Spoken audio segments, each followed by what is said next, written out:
Tonight at 9, DJ Death ruled a homicide. The latest from D.C. police. Months after two teenagers were charged in an apparent robbery spree, we're live with the latest. And the snow and the sleet is pretty much over with most of the area, and the heaviest of rain is dying down tonight. But we have some wind to contend with. We'll talk about that coming up. Plus, everybody buckle up. One mother's effort in Virginia to ensure that every person on the road is required to strap in. Her motivations for change after the tragic loss of her son. And warning signs. Years of complaints from helicopter pilots unable to see clearly with night vision goggles reporting near misses. Goggles similar to those likely worn on that Army Black Hawk that hit the commercial jet 2 weeks ago. The new documents that we found. And finding you savings. Costs not creeping down for many hitting the grocery store. Another retailer limiting eggs. We're finding ways to stretch your dollar, ways to save. You're watching the station covering all of the DMV. This is DC News Now. Good Saturday evening. Thank you for joining us for DC News Now at 9 o'clock. I'm Ben Dennis.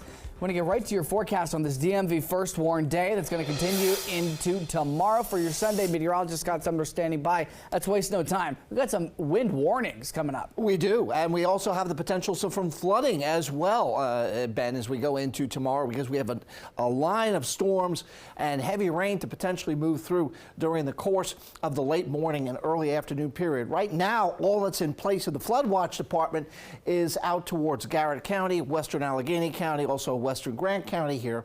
But again, this is for late tonight and certainly going into the afternoon hours. But I would think that with some of that heavy rain coming in, we could see an expansion of those flood alerts all the way right to the coast. But what we do see from the mountains right to the coast are wind alerts. And this is, again, Sunday afternoon into early on Monday here.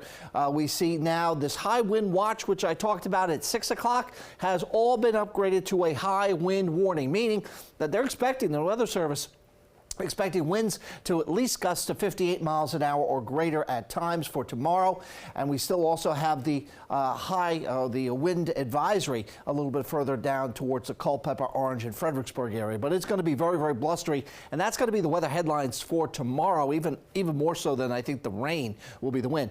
And lastly, we also have stills on the back edge of the storm that's going to move through tomorrow. We already have a blizzard warning in effect for Garrett County for several inches of snow and blowing snow at that across the area. Right now, we don't have much of that, but we do have in Garrett County some heavy fog and low visibilities across the region. We'll talk more about visibilities too, because that's going to be the first part of our weather process here between now and the next 24 hours. There's a lot going on, Scott. We'll see in just a few. Are developing right now out of Montgomery County. Fire officials say that a tree fell on two houses in Bethesda because of high winds. Crews responded along Mohican Place between Massachusetts Ave and Wiscasset Road in Bethesda just before 7 tonight. Check it out with those limbs covering the house. Firefighters also say the trees took down power lines nearby. One homeowner told us nobody inside of her house got hurt. Good news. We'll keep you updated as we learn more. All right, in D.C., the death of a popular DJ and barber who died last November is now being ruled a homicide. He died nearly 2 weeks after being assaulted. Two teens accused of assaulting him were previously charged with robbery. Well, D.C. police are now seeking to file additional charges against those young suspects. Police say the Northern Virginia Medical Examiner's Office now says 39-year-old Brian Smith died of blunt force trauma.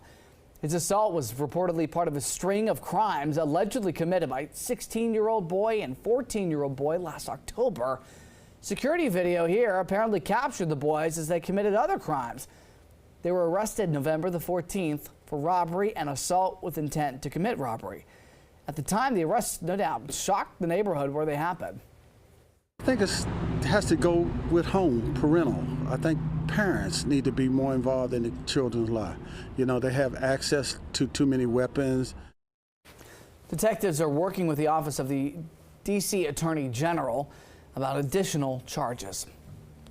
All right, in Prince George's County, we have learned that a man was killed after an apartment fire in District Heights. Fire officials say it happened around 10 o'clock last night on the second floor of an apartment. This happened on Walker Mill Road near Karen Boulevard. Officials say they found the man dead inside of the apartment. The cause of the fire, however, is still under investigation. Staying in PG County, The curfew for kids at National Harbor is back. Children will now need to be with an adult to stay past 5 p.m. Police say families and businesses there made this request. So now there will be a 5 p.m. to 5 a.m. curfew at National Harbor on Fridays and Saturdays. Kids with their parents or somebody older than 21 can stay past the curfew. There are some exceptions for kids walking home, returning from a school event, work, or religious program. And parents or businesses who break the rules, they could face a $250 fine. All right, time is 9:05. Turning now to Virginia. We know seatbelts save lives, but not all states require everyone in the car to wear one. And recent data, meantime, shows that Virginia is ranked the worst in the country when it comes to people buckling up. There's now an effort to pass legislation requiring everyone in the car to buckle up. Right now, it's only mandatory for all children, as well as adults in the front seat. Christy King, she's been lobbying lawmakers recently to make the change. Her son Christopher was killed when he was thrown from a car during a crash in 2020.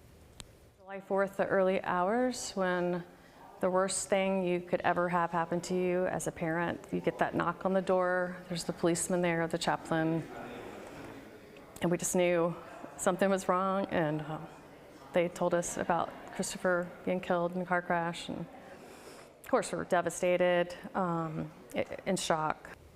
The Senate committee approved the bill requiring that all adults wear the seatbelt. Legislation is now heading for the full Senate, then possibly to the governor's desks.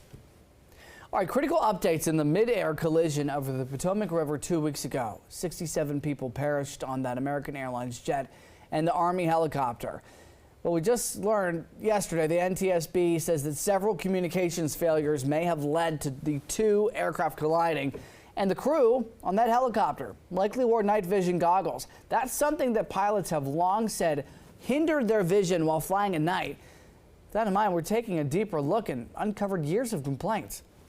New findings about the moments leading up to the tragedy on the Potomac River 2 weeks ago. The NTSB says the Black Hawk helicopter crew may not have heard a critical direction from the tower to pass behind the American Airlines jet because the crew's microphone may have been on and canceled out audio coming in. Radio transmission from the tower was audible on both CVRs, directing the Black Hawk to pass behind the CRJ.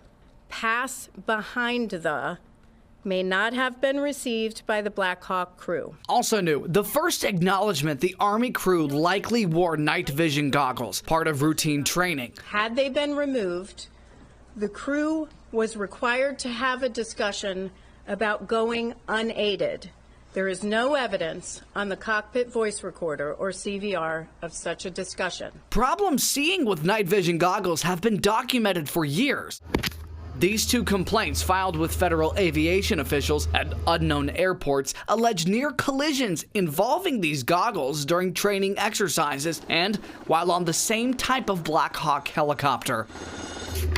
A complaint in 2016 alleges a pilot took evasive action to avoid hitting another Black Hawk, saying it is often difficult to judge distances at night under NVG's night vision goggles. A 2015 complaint says a student pilot nearly hit another helicopter, saying the aircraft was difficult to see while wearing goggles. This video from the FAA even acknowledges a similar problem. It was posted to YouTube 4 years ago. Pilots using night vision goggles are unable to see certain lights.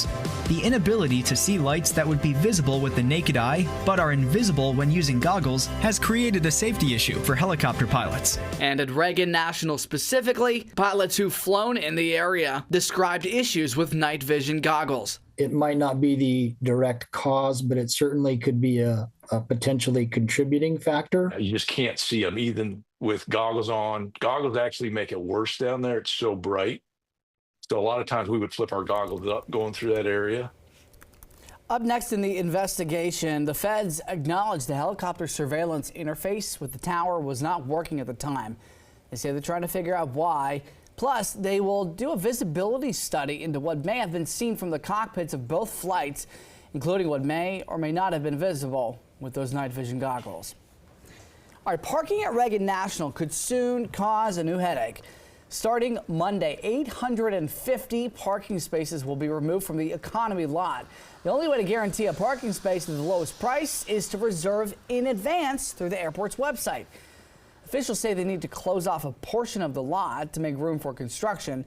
Workers are beginning work on a new parking structure.